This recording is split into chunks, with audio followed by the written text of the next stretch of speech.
तर नमस्कार मित्रांनो, आज आम्ही तिघेजण कुठे निघालो तुम्हाला माहिती आहे का? तर चला पाहू. नवरात्रमध्ये आमच्या आईची जाण्याची इच्छा असल्याने आम्ही निघालो रत्नेश्वरी मंदिर वडीपुरी.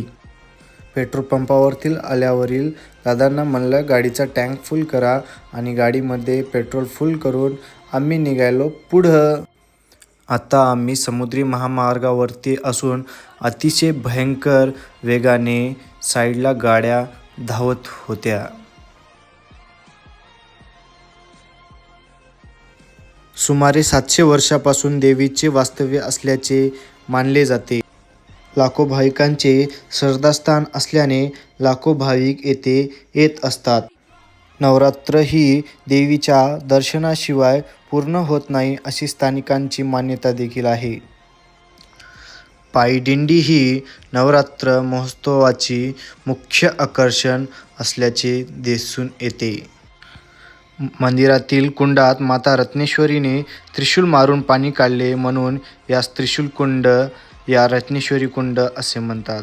कुंडातील पाण्याचा रंग हिरवा असून तसेच ह्या कुंडातील पाण्याने आंघोळ केल्याने त्वचेचे अनेक रोग नष्ट झाल्याचे भाविक सांगतात.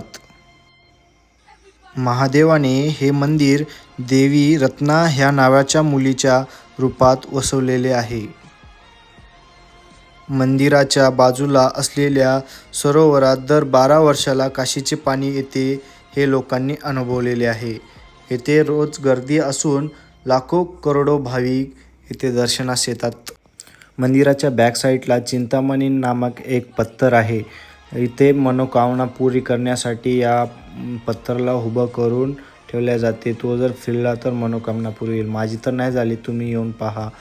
हे खाली अन्नपूर्णा देवीचे मंदिर आहे. येथे आम्ही दर्शन घेऊन प्रसाद वगैरे घेऊन आम्ही थेट घराकडे निघालो.